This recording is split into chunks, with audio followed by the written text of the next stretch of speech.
when you walk in the river estuaries, you think, wow, look at these amazing wooden ships. Sometimes when I talk to people who've been to see them, they say, oh yes, look at those ancient dhows, the ancient Indian Ocean technology, the wisdom passed down through generations. And that's not really the way I saw it. I didn't see anything in those vessels that you would say had been floating around the Indian Ocean for a millennium. They have massive diesel engines in the middle. They're designed around massive diesel engines. They have satellite. They have GPS. And they're designed to carry 2,000 tons of cargo. These vessels are enormous.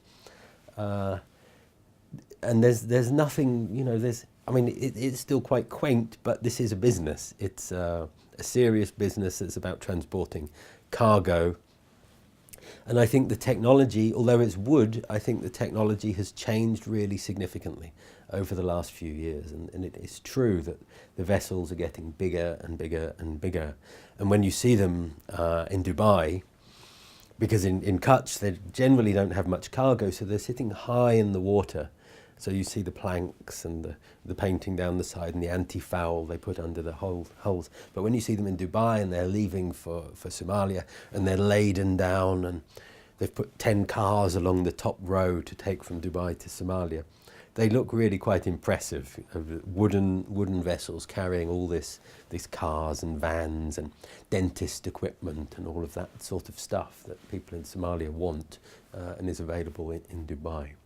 The oldest people I met at that time remember going to sea in boats and taking people to Zanzibar, to Kenya, in boats that had sails and navigated with waves, stars, those sorts of things. But those people in the 90s were then quite few and far between.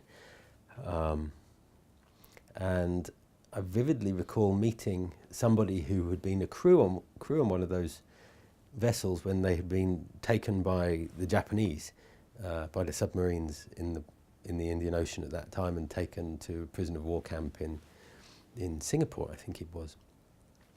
So that, in a way, I think that was the end of that era of traditional shipping, probably World War I, when people were still floating around looking at the stars and the wave patterns and things like that.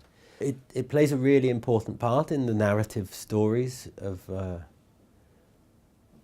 Kutch district of Gujarat, the ways in which the story would go.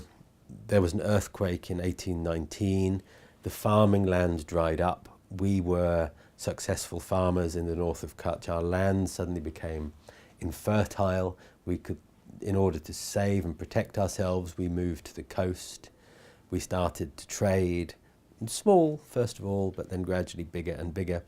And we moved from the land to the sea, and the sailing boats and the dhows and the currents and tides of the Indian Ocean became our way of life. I think that's a very widespread sort of generalized history of what happened in that district at the beginning of the 19th century.